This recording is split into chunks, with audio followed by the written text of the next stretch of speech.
morning, Toastmasters of District 82, and welcome to the December edition of our Pathways Training Sessions, an initiative by the Program Quality Team of District 82. Another session, another learning experience for all of us, because after all, as Toastmasters, we are here to learn something new every day. Before we start our sessions, let me just share with you a few supporting materials that will help you when it comes to your journey in pathways. Now,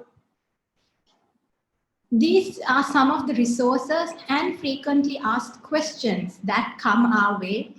And these links will lead you to the Toastmasters International website, which gives you all the information regarding pathways. Now, these links will be shared with you on the chat as well. So all these are regarding pathways, and this is our December edition, but we started our sessions a long time back. And starting with all our sessions with enrolling in pathways to evaluations to responsibilities of a base camp manager, and all our other sessions are also available on YouTube. So in case you did miss those sessions, don't worry, all those sessions will be available on YouTube on the District 82 D82 YouTube page. So these are just a few supporting materials. And now let's move on to our next session. So now we learned about how we share or relive a moment in time when we want to give out a speech. And when we have to write down our speech. I have the biggest problem of writing a script, and I'm always confused. So I'm pretty sure there are a few others who also share the same feeling as I do. And to help us out with how to script your speech, a great script, we have with us Toastmaster Arfath Saleem. He was a finalist at the Toastmasters World Championship of Public Speaking in 2015. He was also the semi-finalist in the same contest 3 years later in 2018. 10 plus years of experience working at corporates, transforming their HR architecture. In the meantime, he has trained and coached over 500 individuals in public speaking and leadership, where more than 40 have been one-on-one coaching engagements. And for the last 5 years, he's been the personal public speaking trainer and speechwriter for high profiles from various industries. So we can say that he does know a thing or two about coaching individuals in various backgrounds. And of course, it is a great honor to have Toastmaster Arfath here with us today to help all of us Toastmasters of District 82 and teach us 3 things that we didn't know about a great script. So Toastmaster Arfath Saleem, the black ant in a dark night. 3 things you didn't know about a great script. If you see a black ant in a dark night, will you actually see it?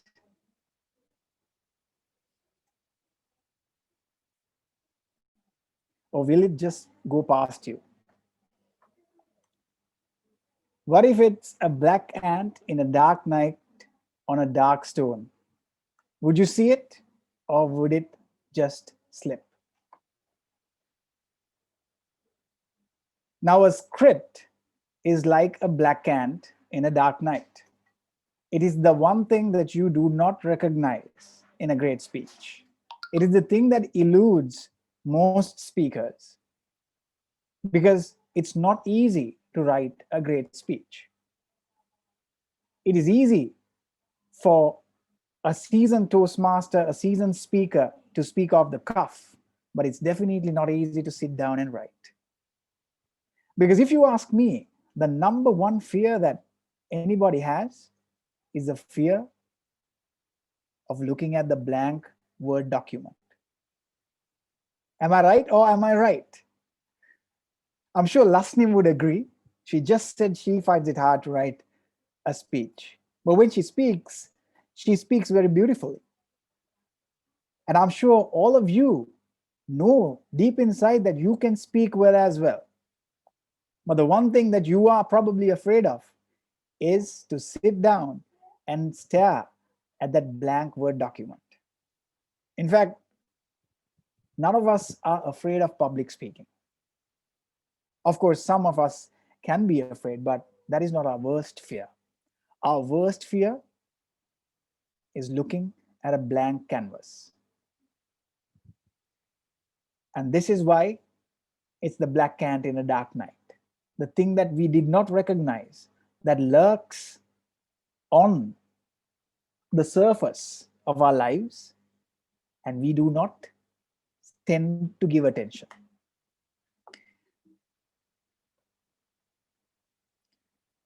There's a thing that prevents us from writing. This thing is called resistance. Resistance is in all of us. Whenever we try to do something new, whenever we try to achieve our deepest calling, resistance comes to us. You know this more than I do. You sit down to write a speech, what do? You decide, I'm just going to do some research. So you go immediately to Google. If you were like me, you would immediately go on Facebook or YouTube. You Google best Toastmaster speech in the world, or you Google the best TED talk in the world. And you find a video, you find a script, and you read or you watch. And before you know it, YouTube just does this cunning thing.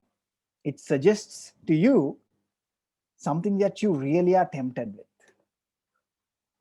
10 reasons Kim Kardashian's makeup is fake. Or 10 reasons why Trump is an idiot. Of course, you click on it because the thumbnail is of a pretty lady, probably not wearing too much also. You click it. Now you're watching some stupid video that makes no sense, but it's interesting. So you keep watching. Then you click another video. You click another video.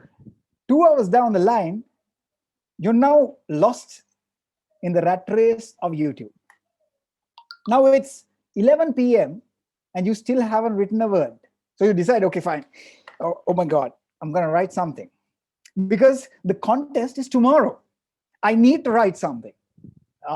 You're looking at me as if I'm lying, but you know what I'm talking about. Now you go back to research, you read something, again click on YouTube, you fiddle a little bit on Facebook, call your girlfriend, boyfriend. You're still not done. 1 a.m. You stare at the blank document, you've probably written a couple of words, but nothing is done. Then you, of course, go and Google some jokes that you can add to your speech. You copy paste it to the script. Looks a bit filled up, but still nothing works. 4 a.m., you're still losing sleep, no speech, watched a lot of videos, your data bill is so high that you can't afford it. You wish that the contest chair says the contest is cancelled tomorrow. But it's not. You've got to go and do it. Because even though COVID hit, they shifted the contests online. You still don't have a script. In comes contest day, and you wing it. But you know deep inside, you could have done a far better job. You know what I'm talking about.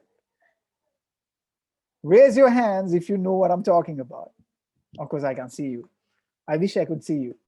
But even if I could see you, I wouldn't ask you to raise your hand because I know how nerve-wracking it is. But this is called resistance. You find resistance coming to you whenever you are trying to do something important. And whenever we try to do something that's closest to our hearts, that we know will make us better, that's when this comes, whispers in your ear. Religion says it's best. Religion calls it Satan. Satan is the one that whispers when you're going in the right path, because it doesn't want you to do good. It wants you to be destroyed. And we get destroyed whenever we succumb to the distractions that prevent us from doing what we really need to do. The first secret to writing a great speech is to know your enemy. And your enemy is within you. Your enemy is resistance. I want you all to pick this book, The War of Art by Stephen Pittsfield. It's a brilliant book that talks in great length about resistance. And it will hopefully help you write when you sit down. I'm going to talk about 3 things today. And these are the 3 essential things that you need to know when you write your speech. The first thing you need to know is your goal as a speaker. Yes, we speak, but why do we speak? Yes, we tell stories. Kalpana gave an amazing presentation on how to deliver a story, but why do we deliver stories? I'm going to talk about that first off. Second, we're going to discover the enemy a little bit more. We're going to identify the things that it brings to us when it comes, so that we don't get distracted when we sit down to write. And number 3, I'm going to help you get started. Tomorrow, hopefully after this presentation, you should be able to sit down and write a few words, and hopefully write an entire script. Because with these techniques, I can guarantee you it's going to be much easier to sit down and write. Even if you have great talent, what you need is the discipline to sit down and write. And I'm going to help you with the first few steps of getting there. Your goal as a speaker is very simple. It is to move hearts. And in order to move hearts, you've got to only do one thing. All you need to do is answer a question. So let's ask a question from the audience, right? I want you guys to respond. Let's take any speech and let's dissect it. All of you know, take this presentation. What is the question I'm answering? I'd like to see some answers on the chat box. What is the question I'm answering?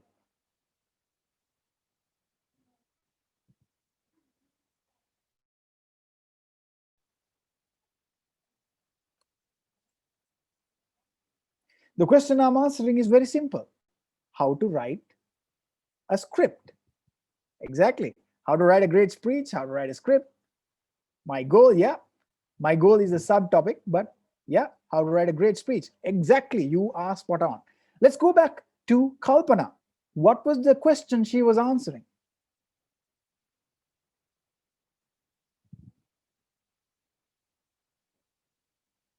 What was the question?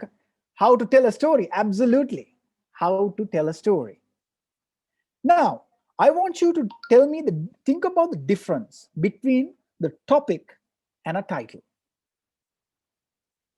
Now, there's a difference between a topic and a title. A lot of us Sri Lankans, we don't know this. There's a very distinct difference. If anybody could, can you type out the answer? What's the difference between a topic and a title? Somebody says, no idea. Brilliant. But that's not the answer. All right. Topic. All right. Okay. Topic is okay. All right. Topic is the content, title. Okay. Right. All right. Topic is the broad. Topic is more descriptive. All right. All of you have good answers, but all of them are wrong. I'm kidding. All of them are not wrong. All of them are close. There's a very important distinction between the top and the title. You got to know this. If you are speakers, you need to know the difference. The topic is the question that you are going to answer. The title is the cherry on top that you put to make it pretty. The topic can be how to write a great speech, but the title can be The Black Ant in a Dark Night. Does that make sense? I can talk about how to prevent global warming, but my title can be The Elephant in the Room. Kalpana spoke about how to tell stories, but her title was Points of View. That's the difference between a topic and a title. The topic is the question, and the title is the highlight. So think about it. What should we write first? I see a lot of speakers try to give a lot of thought about their title. How do I title my speech? You don't need to worry about that. That's the thing you need to worry about at the end. The last thing you need to worry about is the title. Because when you speak, your audience is going to listen to your content. And the content will be deep and great only if you have a great question to answer. That's what will inspire your audience. The first thing I want you to do is ask yourself, what is the most interesting question to me today that I could answer? If I answer that question, will people I speak to be inspired by it? Your question might be, how do I get out of depression? Your question might be, how do I deal with bullies? Your question might be, how do I become successful? How do I gain independence? How do I become free? How do I find a girlfriend? How do I be happy? These are great questions, isn't it? Now ask yourselves, if you answer these questions, wouldn't your audience be inspired? Of course they would, because they are finding the answers to those questions as well.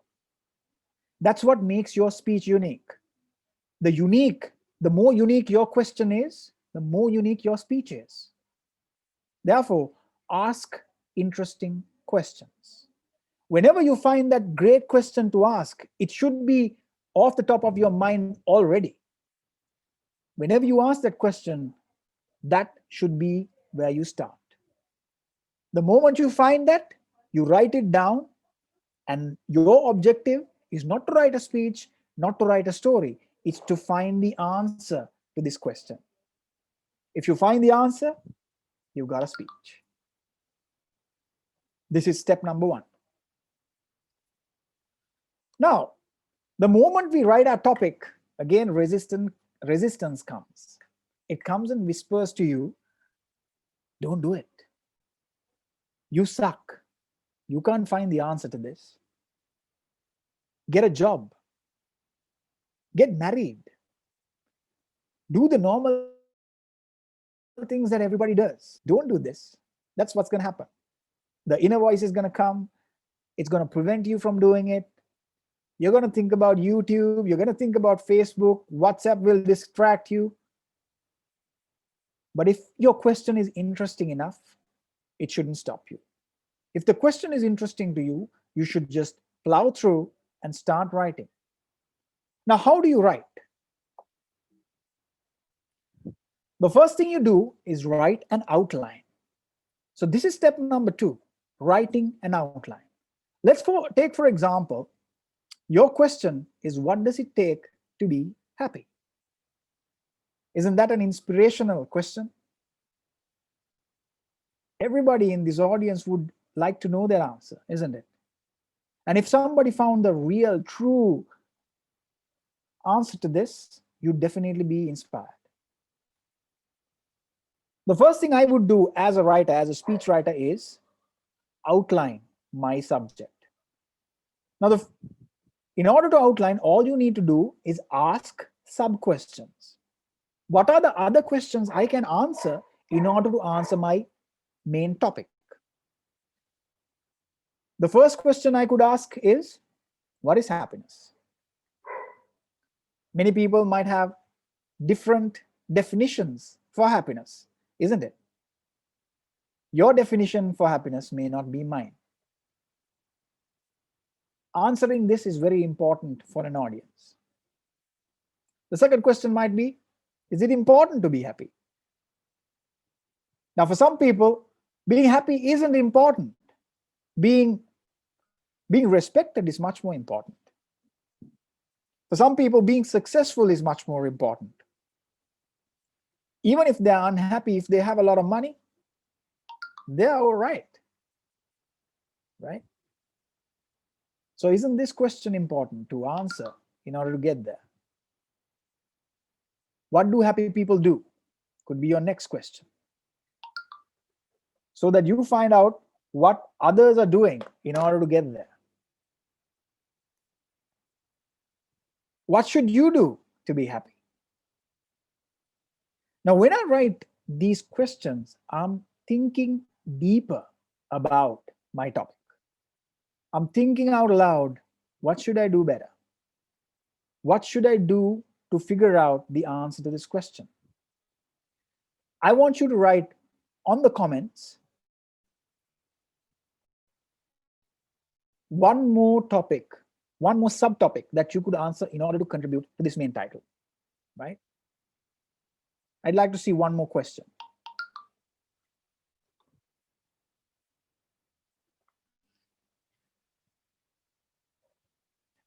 As you're thinking about, all right, why should you be happy?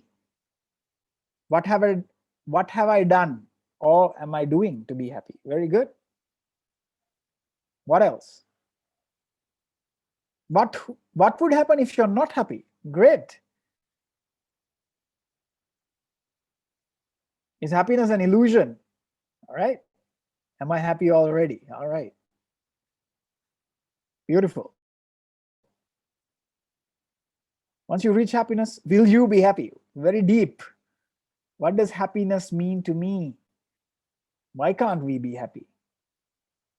How can you achieve happiness? Very great questions. Now, as you do this exercise, didn't you find it much easier to think? Now you're thinking a bit deeper about the topic that you came up with, isn't it?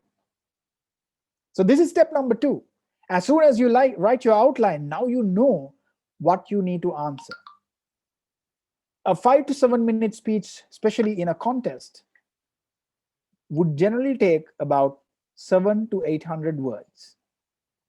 If you're going for the World Championship of Public Speaking, I recommend anything below 700. A maximum would be 750. If you were to write an outline, all you need to do is write 7 subtopics. 7 subtopics, that's enough.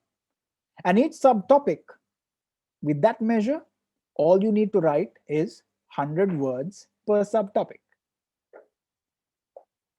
As soon as you write these 7 subtopics, step number 3 is go and read.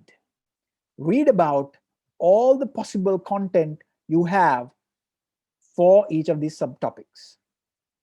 As you read, you will be inspired. You will remember in your life, oh my God, I went through this. I could add it to my speech. As soon as you have inspiration, come and make a few notes. You don't need to write the entire story, just make a few notes. But you know you've answered a subtopic. As you fill in the content for each of these 7 subtopics, now you're filling in the flesh in your skeleton. And you'll eventually have a very good, very well-formed speech.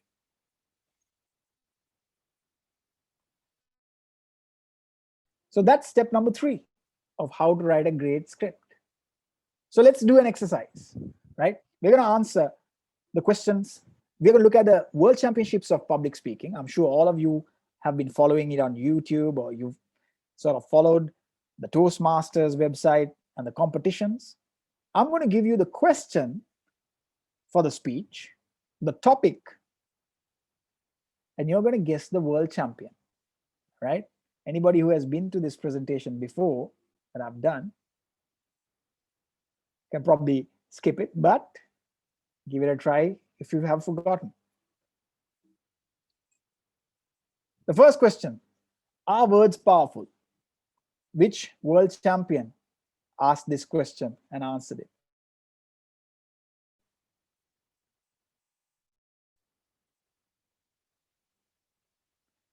Mohammed Katani, correct. And the winner is, the first person to answer is Shashikala. Great job, Shashikala. It is Mohammed Katani. What do you do when you feel you're, what do you do when you're lost? Who answered this?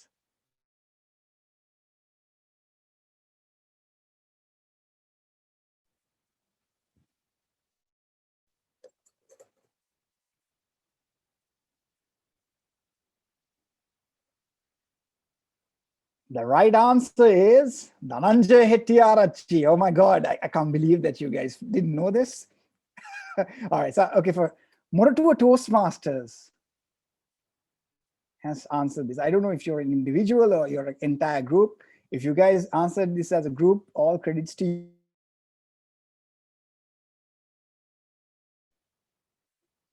Next you do when you fail.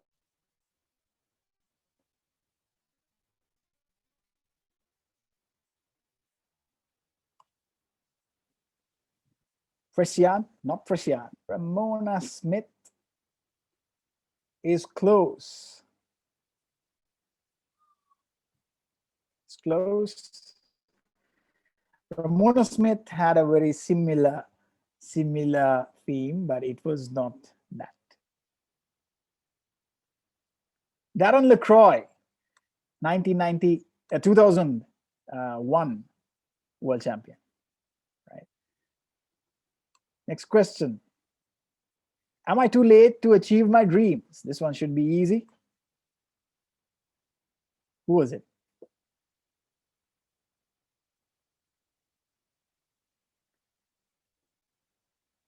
Jim Key, Raihan. Yeah. Raihan, great to see you in this webinar. I haven't seen Raihan in ages. Glad to see him at least taking part. Jim Key, of course. The last one. What do you do when a relationship is broken?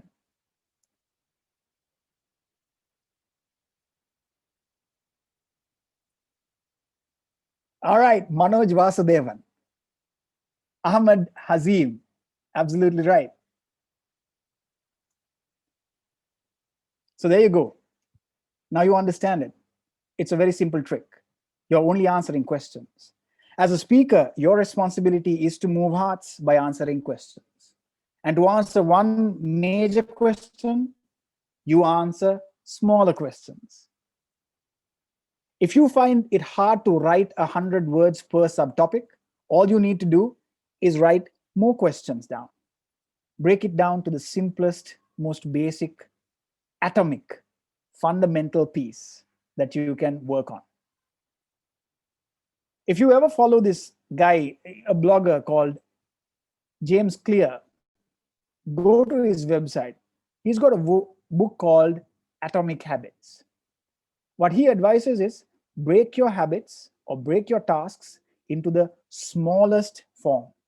We think that it's insignificant, but it makes things much easier. There are people who write books which are 100,000 words. They start by thinking that I'm only going to write one simple sentence every day. If I write one simple sentence every day, that would make me feel like I've achieved. I've done something to progress in what I aspire to do. So think about it. Maybe you can start by deciding you're going to only write one sentence or one word. Even if you're trying to get fit, you don't need to go to the gym every Monday, Wednesday, and Friday. You can think that you're just going to do one push-up a day. That's enough. But eventually you will figure out that as you do one push-up a day, when you get into the moment, you will feel like, hey, I think I can do another and another and another. But when it comes to a day where you're really hacked and you can't do anything, you'll at least feel like I at least did one push-up. It's the same with writing a speech. You don't need to write the entire speech in a day. You can just write one sentence. And in the down times, when you feel like, oh, you can't really do it, you'll at least feel like, hey, I at least wrote one sentence. Once upon a time, there was a Stanford professor who came to a class, and the arts class, and said, I'm going to divide you into two. I'm going to tell you guys, group number A, I'm going to give you as much clay as possible. And I'm going to evaluate you on how many clay pots that you have produced.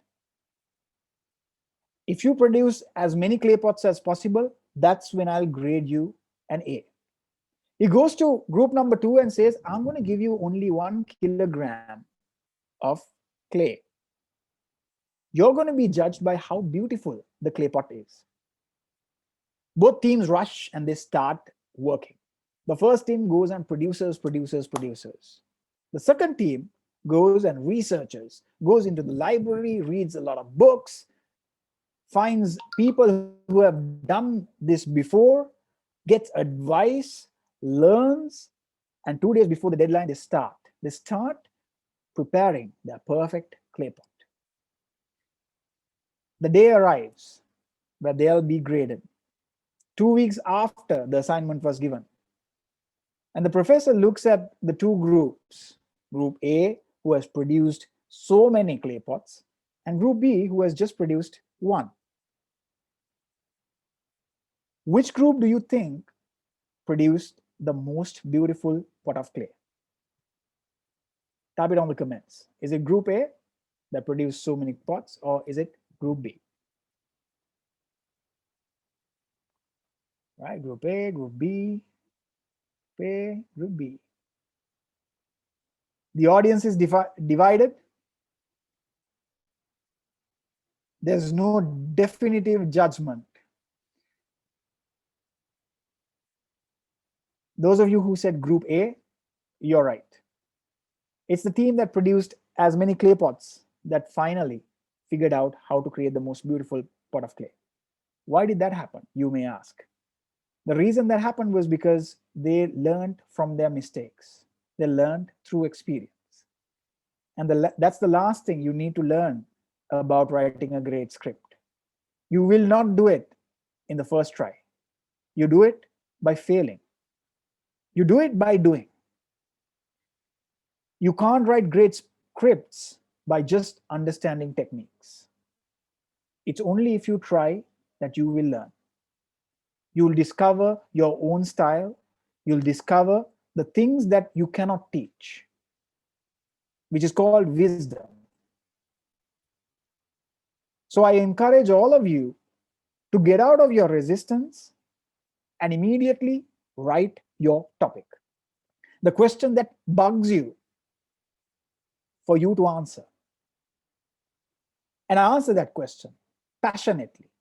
If the question is interesting to you, trust me, it'll be interesting to a great audience. And as you do that, you'll write greater speeches. And you will identify that black ant in the dark night without a problem. So with that, I hand over back to Lasni to take over. Thank you so much, Toastmaster Arfath, for that session. And I have another question for the audience. Let's see if you are listening. So Toastmaster Arfath was talking about if it was a usual 5 to 7 minute speech, that there's a number of words that we could hit. So anyone who can remember the number of, wow, I couldn't even finish my question. The answers are coming. 7,000? I saw 7,000 words. So I hope that was okay. If, yeah, okay, maybe that was a typo. I really don't think he said 7,000 now, did he? That would be a little too much for 5 to 7 minutes. Right, so thank you very much, Toastmaster Arfath. And now we'll move on to the question and answer session. So I would like to invite Toastmaster Kalpana. Toastmaster Arfath is still here. And also, since this is Pathways training, to answer any questions regarding pathways, we have with us Toastmaster Kasum Ilangaratna as well. And so Toastmaster Arfath and Toastmaster Kalpana will be tackling all the questions about storytelling and scripting, where Toastmaster Cousin and I will be tackling the questions on pathways. Now, at registration, there was an option for people to ask their questions. So let's just go on to those questions first before we go to the questions that have been asked now. So let me start with Toastmaster Arfath. Uh, there was a question asked, is it good to get trained under different mentors at the same time for a speech contest? It depends on what you're getting trained about. If you admire a speaker for one thing, maybe their delivery is great, you go to them to get coached on delivery. If you think another speaker has great content, you go to them to teach you how to do great content.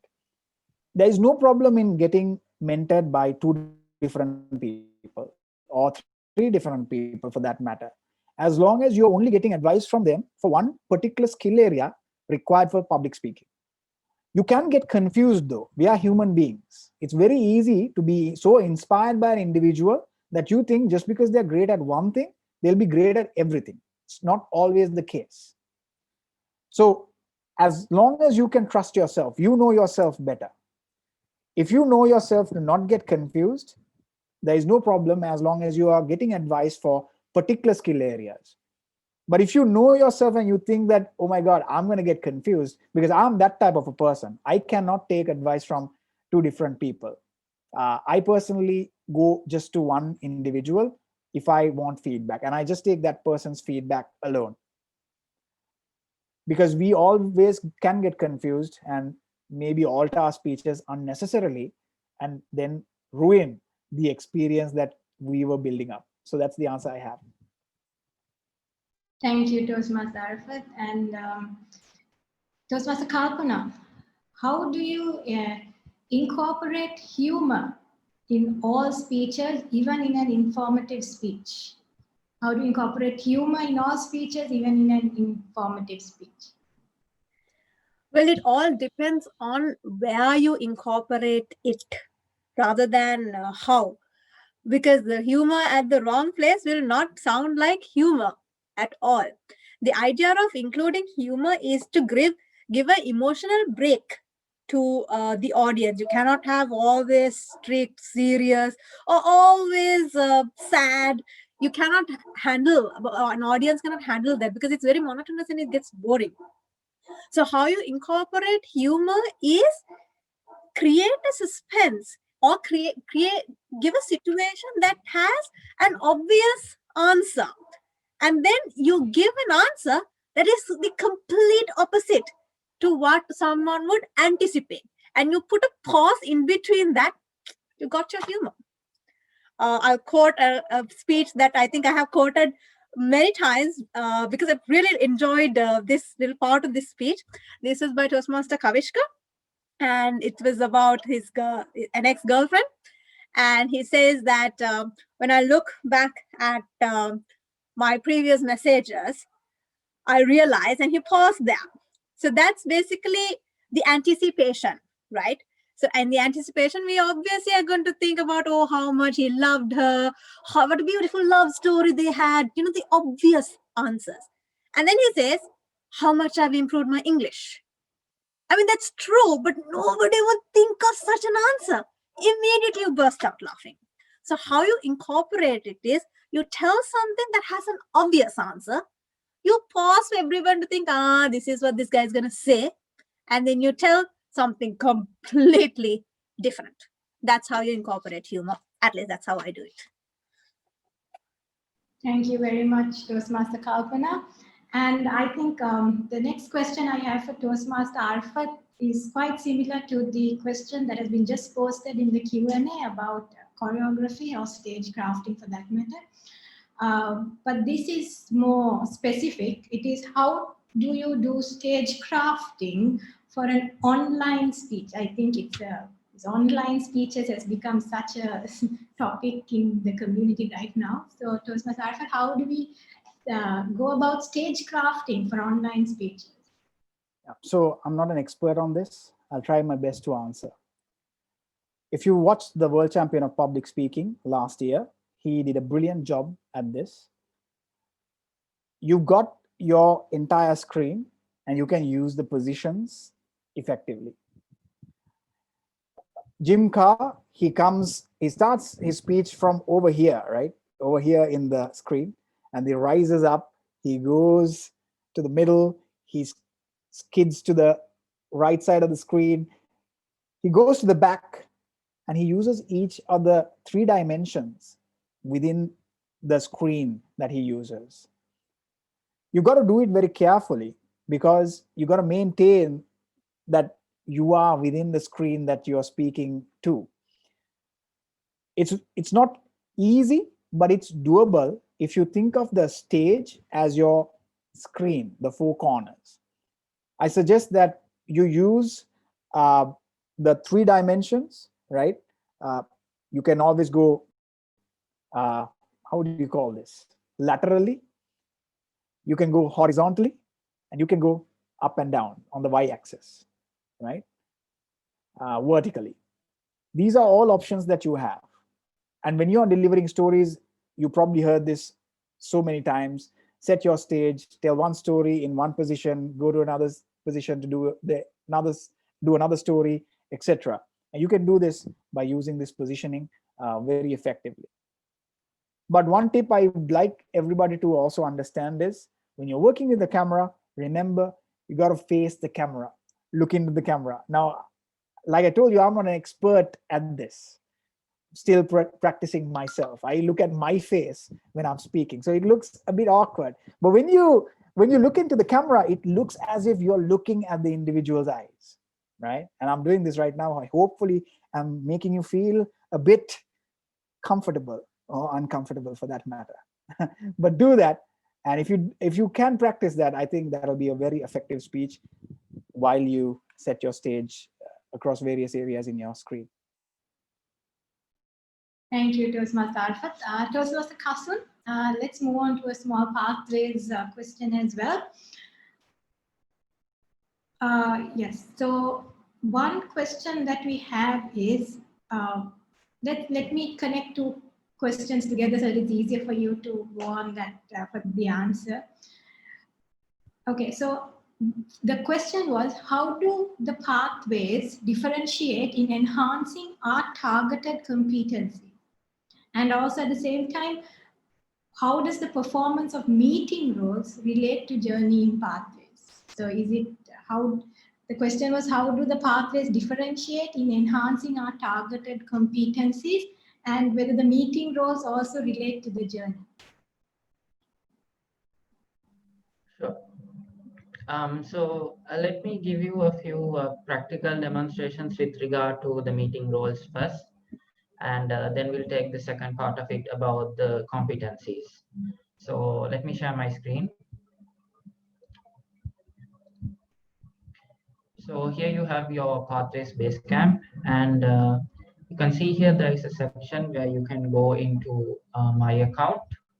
By clicking on this gear icon, you can go to My Account, and you have a place here where in the Pathways site you can set a record of all the roles that you have done. So you can keep the most up-to-date, updated version of the time in which you have last done this role. So for example, the most recent time when I have played a speech evaluator role would have been in July 12th of this year.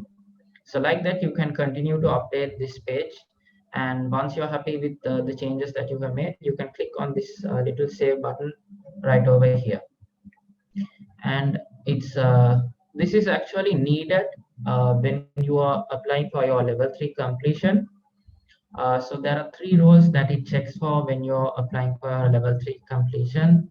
That is given in the document in this little Q&A that they have published by Toastmasters International. So the roles of evaluator, Toastmaster, and table topic master you need to have completed it and fill it up here on this little page when you're applying for your level completion. And not only that, there are actually projects, entire projects that you can do simply by completing a small role. So for example, now I have pulled up two of those here. So one is this manage online meetings project, which is incidentally, since the start of the pandemic, it has now become the most popular Pathways project I have heard. So what you need to do here is simply to organize and facilitate an online meeting or webinar. And so that's one of the Pathways projects that you can do by doing a role. Something like a Toastmaster would be ideal for this. You also have a project called active listening. That's a level 2 project in some parts and a level 3 project in some other parts. And in this project, you need to be leading your table topic session as the table topics master. So like that, there are certain projects as well that you will find hidden among pathways where you are doing roles for the completion of those pathways. So I hope that answers the question about the meeting roles. Let me tell you a little more about the competencies with pathways. So if I just search here for competencies in pathways, masters, right? So I have here this document that tells me about the paths and core competencies. So you will see here that this document tells you that, for example, the dynamic leadership pathway is going to help you with 1, 2, 3, and 5. That's public speaking, interpersonal communication, strategic leadership, and confidence. So those core competencies, it's going to help you with developing if you choose the dynamic leadership pathway. If you're not happy with the description given on this page, you can scroll further down in this document and it gives you even more information about how that particular pathway is going to help you develop your competencies in certain specific areas. If and there is an additional document that was shared by one of our panelists today about the competencies by project. So that will give you even more detailed information in yeah.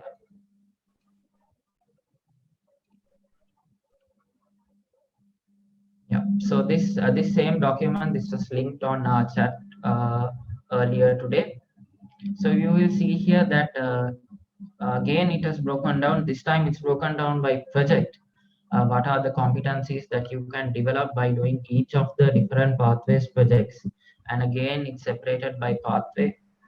So there's a lot of resources available for you to find out what projects, what paths are going to help you with developing the competencies that you want to develop. So I hope that answers that question, and back to you, Thank Toastmaster you, Asmi.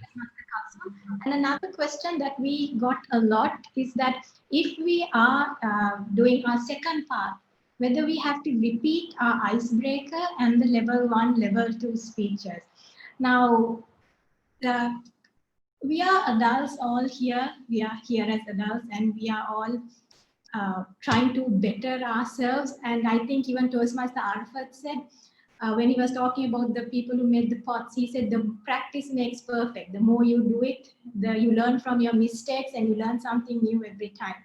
And doing an icebreaker again is nothing, is not a bad thing. I mean, it's up to you to better yourself. And it doesn't, I'm sure, for example, we have distinguished Toastmaster Shriyanti Salgadu. She's on her third path. And I think this is her 6th icebreaker that she did. Right? So if you really want to learn and if you really want to improve, it's not about just marking the checklist of whether you have finished the projects, okay, finished icebreaker, finished project 2, but it's about how much you want to improve and what you want to learn. So I cannot tell you whether you have to do it, but I think as Toastmasters, we are here to learn. And if we want to learn, it doesn't really matter if you have to do your icebreaker even for the 3rd or 5th or even 100th time. I hope that answers the question. Let's go back to Toastmaster Arfath. We have a few more minutes. Okay, another online question, an online speech question. Is it necessary to stand up and do your speech in an online meeting, or else can be performed sitting in one place? Is it necessary to stand up and do the speech in an online meeting, or can we sit down in one place? A very important question. I think it's very basic, but it's very important. Truly, it depends on your audience and the expectations of that particular forum. I've been to forums where they expect you to stand. I've been to forums where it doesn't matter. Best thing to do is to clarify with the person organizing it. For example, this particular session organized by Lasni, Hingston, Samira, they were quite generous. When I said, can I sit down and speak? They were like, of course, but wear a suit. I said, I'm like, if I can sit down, can't I wear a t-shirt? But they said, no t-shirt, wear a damn suit. I was like, okay, at least I'm getting to sit. So it's good to clarify with the panelists or the organizers. That's all you got to do. Contests, of course, require you to stand up. That is obvious because they are going to judge you on your gestures, your body language. But if you're doing a speech in a meeting, check with your club. What do they prefer? Ralph Toastmasters, my club, my home club, we are all right for seated speeches. But if you're doing a speech where your body language is the objective, by all means, you got to stand. Right? So it's up to you to decide, and also up to you to figure it out with the organizers. Hope that answers the question. Very Thank you. important one. Yes, I know. Especially when it came to contest season, there was so much of confusion. If we can clarify that as well, people were not sure, how it happens. But again, like you say, it's about how comfortable you are and what your objective is for your speech. Toastmaster Kalpana, how do we ensure effective speech transitions? I think there was a question very similar that I'm just typing the answer to. I think it relates to what's the best method to connect two different stories onto the message and at what point as well. So I'll link both of them. Yeah. So first of all, you need to have a common denominator in the story. That's why I told when you're selecting for effective storytelling, first point is the story that you select. If there is no common denominator, it's going to be very difficult to link it to the same message. The common denominator I would suggest in such a case is the moment of realization, or what this act is or the theme is all about. That has to be common. Now, if you take the example I used in the session where a little girl gets her mom to buy an ice cream for the bigger boy, if that is the first story in your speech, the second story should also have an act of kindness. It doesn't have to be the same setting. It doesn't have to be the same people. That can change. But the underlying theme has to be the same for it to get connected at all. If you're having completely alien stories without any common denominator, then it's very, very difficult, and it's a huge and unnecessary challenge to link the stories. My personal favorite to link stories is not link them in the middle of the speech. I like to create a lot of suspense. Sometimes my stories seem very alien. Until I finish all the stories, nobody would even realize what my common denominator is. Idea is to create suspense, and people are like, okay, that's story one. And okay, what is story two? If we are talking about the same scenario about act of kindness, my second story will never be about donation. Maybe I'll talk about a teacher that went out of her way to teach a weak student. What's a common denominator? Act of kindness. But it's not a very obvious one. I would recommend connect it at the end. It's like you connect all the loose ends and put a firm bow tie at the end of the speech. That will have a lot of value because it's like the brain. It immediately makes the connections. Oh, this is what the first story was about. This is what the second story was about. This is what the third story was about. Without having it all laid out for you, when you make the connection, it becomes far more interesting. So the way to connect, in summary, is to have a common denominator in the first place and connect it once the stories are finished, so that it's basically you're connecting the loose ends. I hope I answered the question all right. Thank you, Toastmaster Kalpana. And I know we have a lot of questions still lined up, so we are trying to answer it. I know the panelists are trying to type out answers as well at the same time. There will be a feedback link which will be shared in the chat now by our Zoom master. And Toastmaster Arfath, how do you maintain word economy in scripting dialogues in speeches? Any tips? All right, I just typed the answer and I clicked send. We'll go to the next one. I think it got lost. I don't know where it is.